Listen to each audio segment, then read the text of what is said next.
శుభోదయం మిత్రులారా, వార్తా కథనంపై విశ్లేషణ కార్యక్రమం టీజీటీవీ మార్నింగ్ న్యూస్ కు స్వాగతం. నేను మీ జర్నలిస్ట్ సత్య.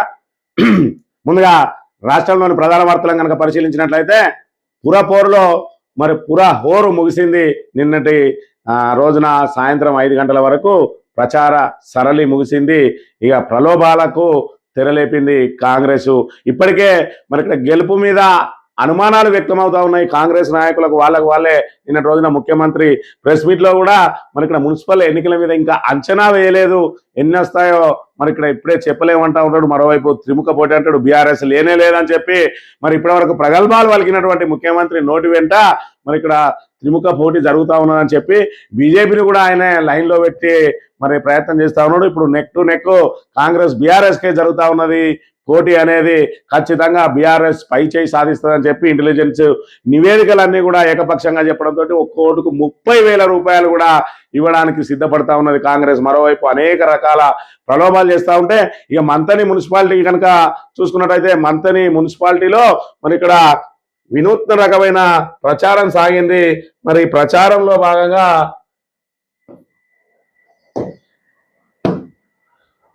కేవలం సింగిల్ పాయింట్ ఎజెండా.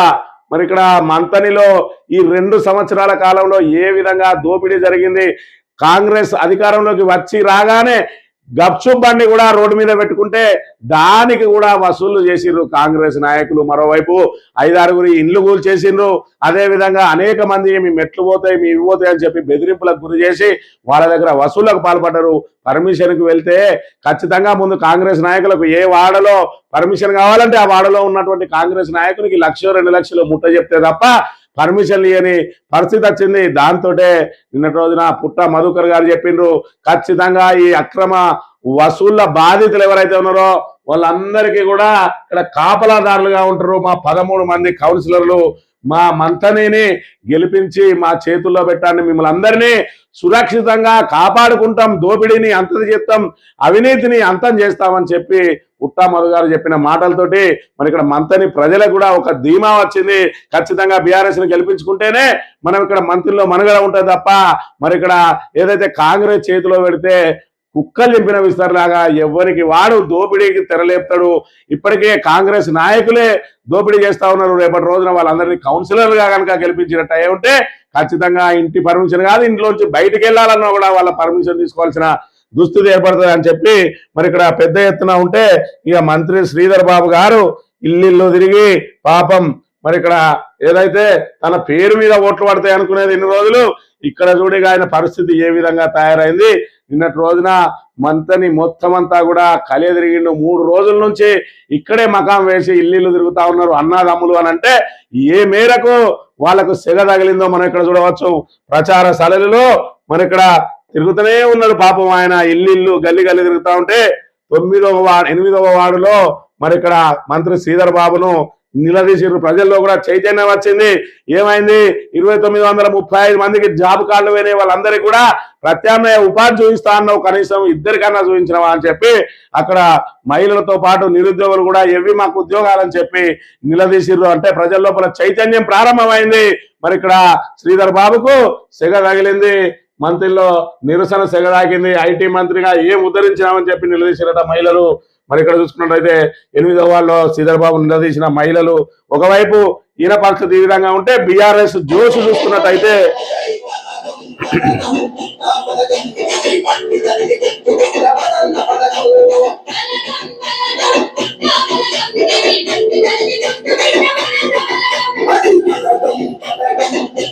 ఈ విధంగా జోష్ లో సాగుతా ఉన్నది ఇక్కడ బీఆర్ఎస్ ప్రచార సరళి. చూసుకున్నట్టయితే ఈయన 13వ అభ్యర్థి.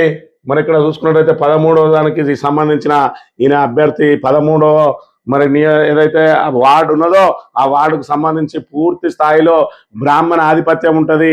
ఆ బ్రాహ్మణ ఆధిపత్యం అంతా శ్రీధర్ బాబు కనసన్నలో ఉంటుందని చెప్పి ఇన్ని రోజులు భావించిండు. కానీ 13వ వార్డులో ఇక్కడ బీఆర్ఎస్ నిలబెట్టింది కూడా బ్రాహ్మణ అభ్యర్థినే మంత్రి విజయ్ కుమార్. ఆయనకు బ్రాహ్మణులు కూడా బ్రహ్మరథం పడతా ఉన్నారు, బ్రాహ్మణేతరులు కూడా ఆయన వైపే మొగ్గు చూపుతా ఉన్నారు. ఇక్కడ ఖచ్చితంగా ఈసారి వాళ్ళకు పక్కా పట్టున్నటువంటి 9-13లో కూడా ఎదురెదుతున్న పరిస్థితి నెలకొన్నది. మరోవైపు నిన్నటి రోజున ఆయన ప్రచారాలకు ఇక్కడ ఏదైతే రోడ్లన్నింటినీ బ్లాక్ చేసి నడి రోడ్ల మీద ప్రచారాలు పెడితే పోలీసుల అధికార దుర్వినియోగం ఏ విధంగా ఉన్నదంటే ఇది ఇక్కడ చూసుకున్నట్టయితే ఇది బతుకమ్మ చౌక్ దగ్గర బతుకమ్మ చౌక్, దాని తర్వాత గాంధీ చౌక్ ఉంటుంది, దాని తర్వాత అంబేద్కర్ చౌక్లో ఆయన మరి అక్కడ ఏదైతే ఆ ప్రసంగిస్తా ఉన్నాడో ఇగో ఇక్కడ నుంచే బ్లాక్ చేసిర్రు పోలీసు వాళ్ళు. ఎవరిని కూడా ఆ బతుకమ్మ చౌక్ నుంచి గాంధీ చౌక్ రాక కూడా పోనీయకుండా వాహనాలను అడ్డు పెట్టి మరి అదేవిధంగా దాని ముందు గల్లీలో ఉన్నటువంటి బంగారం షాపులు ఉన్నటువంటి జ్యువెలరీ షాపులు ఉన్నటువంటి గల్లీ కూడా ఇవి ఇక్కడ నుంచి ఇక్కడ గాంధీ చౌక్ ఉంటుంది, అక్కడ నుంచి పోతే ముందడికి పోతే ఇంకా మరి ఏదైతే అంబేద్కర్ చౌక్ ఉంటుంది అంబేద్కర్ చౌక్ లో మీటింగ్ పెడితే ఇక్కడ గాంధీ చౌక్ యువతలు ఉన్నటువంటి ఈ షాపింగ్ లోపలనే అడ్డం పెట్టి పోలీసు వాళ్ళు ఎవరిని కూడా అటు పోనీయకుండా లోపల ఉన్న వాళ్ళు ఎవరు కూడా బయటికి రాకుండా వాళ్ళందరినీ అక్కడనే స్టక్ చేసి మరి ఇక్కడ శ్రీధర్ బాబు ప్రసంగిస్తాను మీరు అందరు వినాలని బలవంతంగా వాళ్ళని అక్కడ ఉంచే ప్రయత్నం చేసిండ్రు. మరి ఇక్కడ పోలీసులు పాపం తమ శాయశక్తులా ప్రయత్నం చేస్తా ఉన్నారు ఏదైతే శ్రీధర్ బాబును గెలిపించాలని. కానీ మరి ఇక్కడ జనము గెలుస్తారా, ఇలా అధికార బలం గెలుస్తుందా, మరి ఇక్కడ డబ్బు మదం గెలుస్తుందా అనేది మంత్రి ప్రజలు తెలుసుకోవాల్సిన సమయం ఆసన్నమైందనే విషయాన్ని కూడా మనం గమనించాలి. వార్తా కథనాలను కనుక పరిశీలించినట్టయితే పిడికిలెత్తిన పరకాల నిన్నటి రోజున పరకాలకు పోతే జనం నీరాజనం పలికిండ్రు బీఆర్ఎస్ నాయకులకు మరి కేటీఆర్ గారికి అనే విషయాన్ని మనం ఇక్కడ చూడాలి.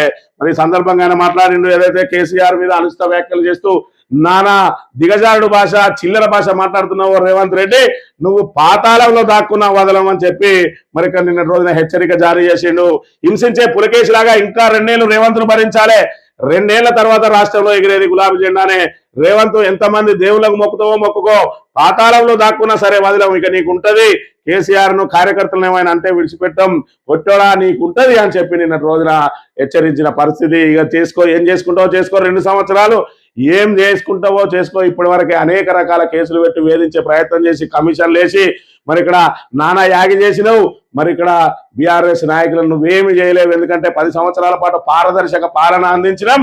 ఇప్పుడు నువ్వు చేసే అవినీతి అంతా రాబోయే రోజులలో చూపిస్తాం.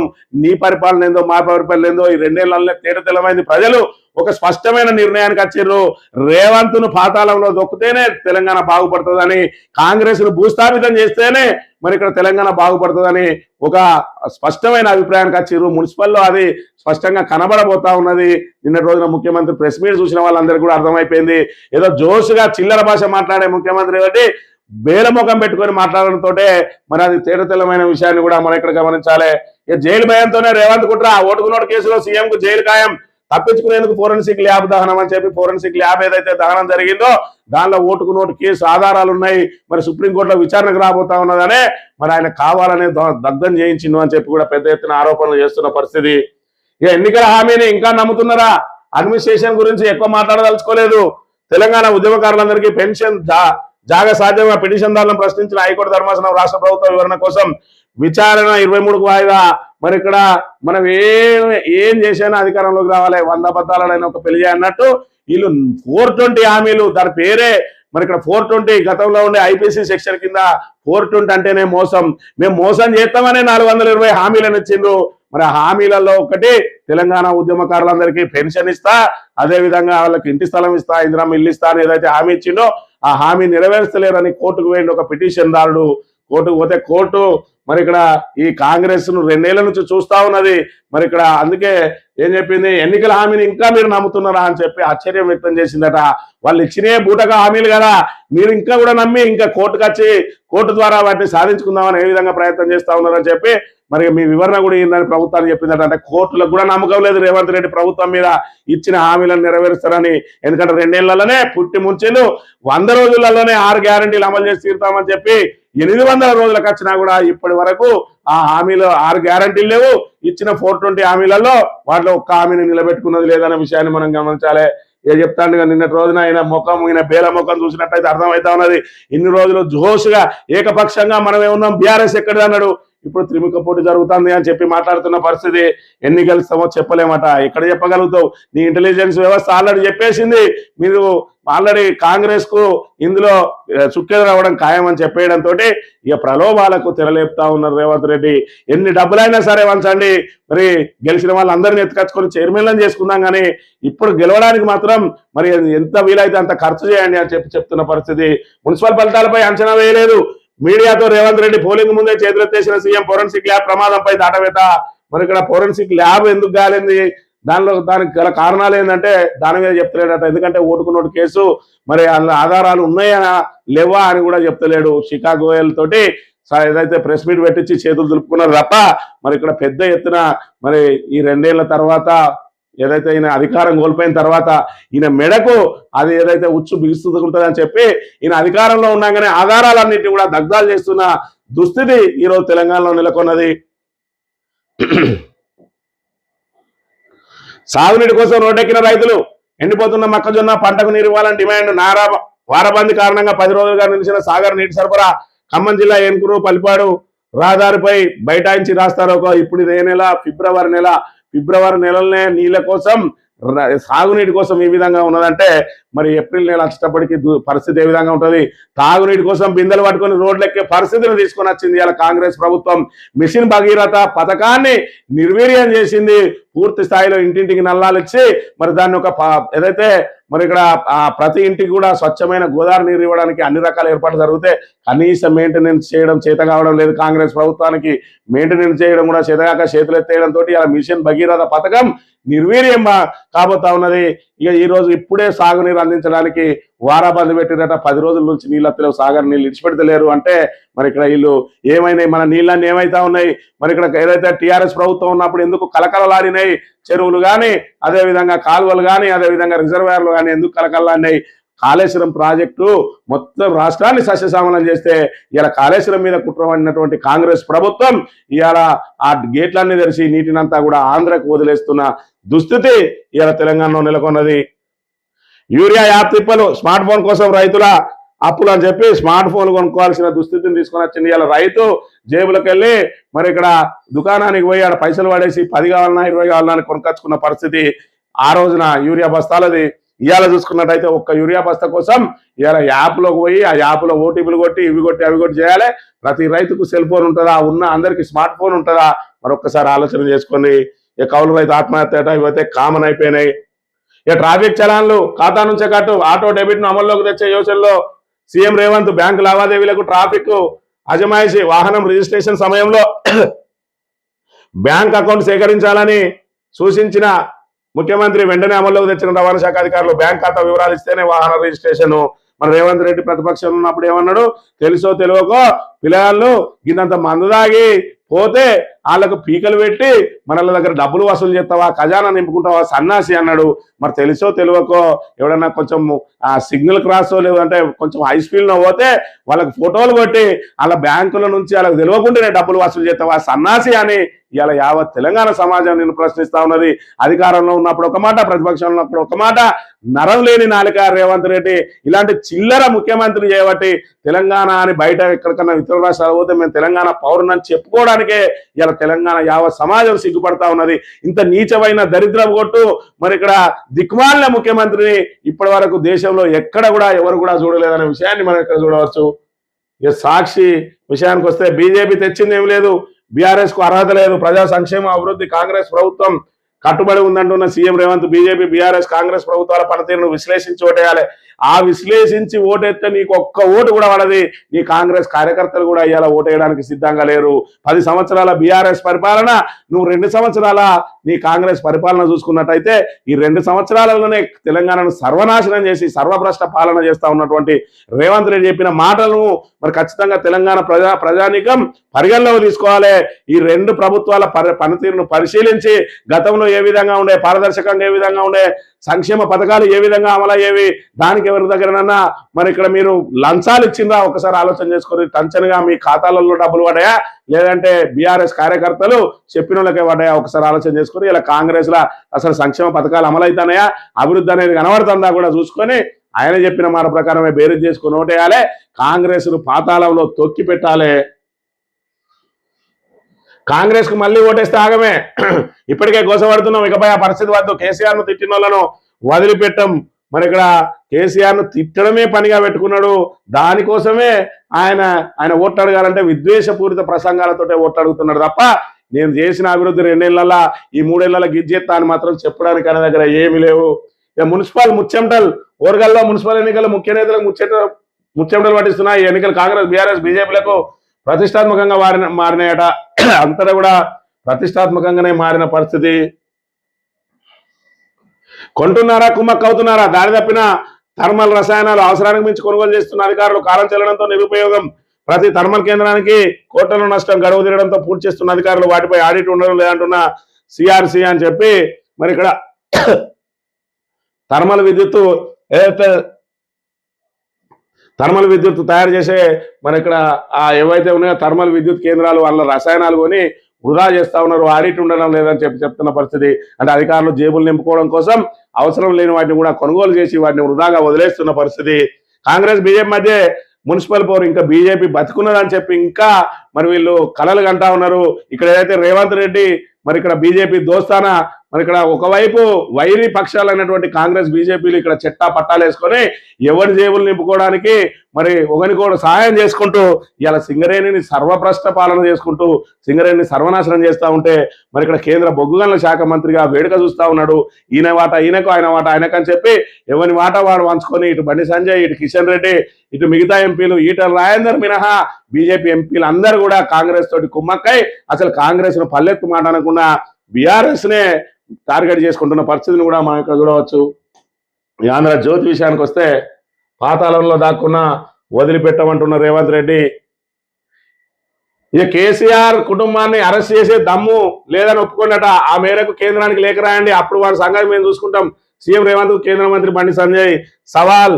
ఇలాంటి అసలు దరిద్రపు కొట్టు లీడర్ ఎవడని ఉన్నాడు అని అంటే బండి సంజయ్. ఆయన బీసీ సామాజిక వర్గానికి చెందినవాడు కావడంతో ఇలా బీసీలందరికీ కూడా తల తీసేసినట్టు అవుతుంది. ఇంతటి పెద్ద స్థాయిలో ఉన్న వ్యక్తి ఇంకా కౌన్సిలరు, కార్పొరేటర్ బుద్ధులు ఇంకా కూడా పోతలేవు. వీళ్ళిద్దరు కూడా రేవంత్ రెడ్డి, బండి సంజయ్ విద్వేషపూరిత ప్రసంగాలతోటే ఓట్లాడుకునే ప్రయత్నం చేస్తారు. ఇటు కేసీఆర్ కుటుంబాన్ని తిట్టడం, లేదంటే ముస్లింలను మరి ఇక్కడ తిట్టుతూ హిందువులను రెచ్చగొట్టి ఆ ఓట్లాడుకునే దుస్థితి తప్ప నేను పార్లమెంటు సభ్యునిగా గీ తీసుకొచ్చిన పార్లమెంట్ను ఈ రకంగా అభివృద్ధి చేసిన నా ప్రణాళిక గిది అని చెప్పుకోవడానికి బండి సంజయ్ దగ్గర శూన్యం. ఇవాళేం వరమన్నా, రేపేం వరమన్నా, ఇవాళేం ఉపవాసం ఉంటామన్నా, రేపేమో ఉపవాసం ఉంటామన్నా, నేను హిందువులకే మొక్కుతా అన్నా, నేను టోపీ పెట్టా అన్నా అని ఇవి తప్ప ఆయన నోటి నుంచి వేరే రానే రాదు. ఆయనకి ఏం తెలియనే తెలియదు. ఎడ్డేని తీసుకొచ్చి అలా మరి కేంద్ర మంత్రిని చేసిన పరిస్థితి బీజేపీది. ఓటుకు 30,000 ప్రచారానికి తెర, ప్రలోభాలకు ఎరా. రంగారెడ్డి జిల్లా ప్రపోరులో నోట్ల వరద, 6 పురపాలికల్లో 250 కోట్ల ఖర్చు. శంకరపల్లి, మొయినాబాద్, చెవెలలో పోటాపోటీ పంపిణీ. కుటుంబ అవసరాలన్నీ తీర్చేస్తున్న అభ్యర్థులు. శంకరపల్లిలో కొందరు ఖర్చు 6 నుంచి 8 కోట్లట. కాంగ్రెస్ అయితే ఒక శంకరపల్లిలో ఈ 6 మున్సిపాలిటీలు కాదు, అంతటా కూడా వేలకు వేలు ఇచ్చి అయినా సరే ఓటర్లను కొనుగోలు చేయాలని చెప్పి. ఎందుకంటే ఇక్కడ సెమీఫైనల్స్ లాంటివి ఇవి మరి మున్సిపల్ ఎన్నికలు. ఈ మున్సిపల్ ఎన్నికల్లో పార్టీ గుర్తు మీద జరుగుతున్నటువంటి స్థానిక ఎన్నికలు దీంట్లో దెబ్బ కొట్టినట్టయితే ఇది మొత్తం అసెంబ్లీ ఎన్నికల వరకు అదే హవా కొనసాగుతుంది. కాబట్టి బీఆర్ఎస్ ను నిలువరించాలంటే ఎంత డబ్బులైనా ఖర్చు చేయండి అని చెప్పి ఆదేశాలు ఇస్తున్న పరిస్థితిని కూడా మనం ఇక్కడ గమనించాలి. బీజేపీ హామీలను నమ్ముతామా? పాలమూరు రంగారెడ్డి, మోడీ జాతీయ హోదా ఇచ్చారా? పాలమూరు రంగారెడ్డికి జాతీయ హోదా తర్వాత ముచ్చట. దాన్ని ఏదైతే ఆ ఎత్తిపోతల పథకానికి నువ్వు డిపిఆర్ఏ ఆమోదింపజేసుకోలేని దద్దమ్మ ఇవాళ రేవంత్ రెడ్డి. ఇంకా నమ్ముతారా అంటే అసలు నిన్ను నమ్మరు, బీజేపీని నమ్మరు, ఎవరిని కూడా నమ్మే పరిస్థితి లేదు అనే విషయాన్ని మనం ఇక్కడ గమనించాలి. స్పీకర్ ఓం బిర్లాపై అవిశ్వాసం అంట. నేడు నోటీసు ఇవ్వనున్న ప్రతిపక్షాలు.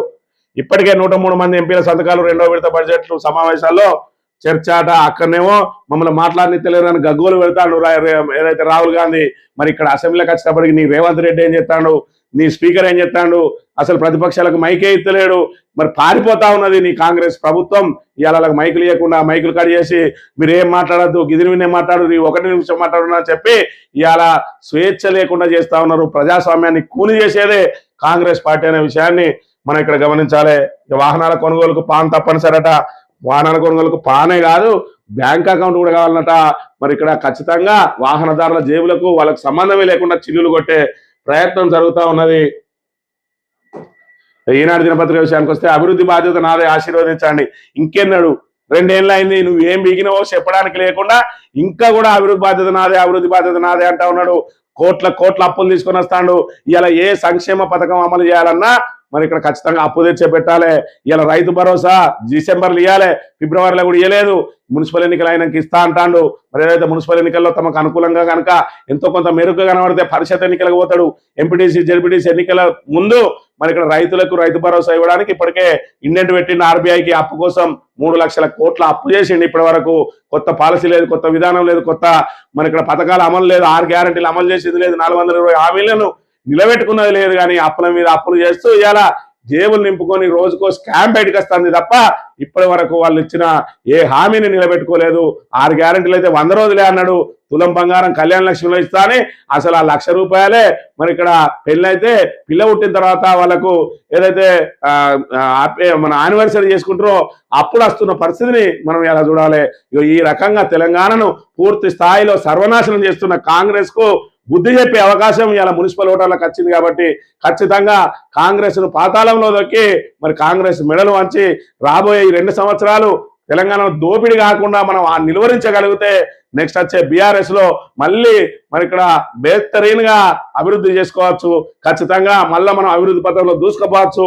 ఇప్పుడు వీళ్ళకి ఎలాగో అభివృద్ధి చేయడం చేత కాదు, సంక్షేమ పథకాలు అమలు చేయడం కూడా చేత కాదు. కానీ వాళ్ళను ఖచ్చితంగా మెడలు వంచి ఇవాళ దోపిడీ చేయకుండా వాళ్ళని అరికట్టగలిగితే చాలు. 2 సంవత్సరాలు తర్వాత వచ్చేది మరి ఇక్కడ మన రాజ్యమే, మన ఇంటి పాటే రాబోతా ఉన్నది. కాబట్టి అప్పటి వరకు మనమే కాపలా కాసుకోవాలి తెలంగాణకు.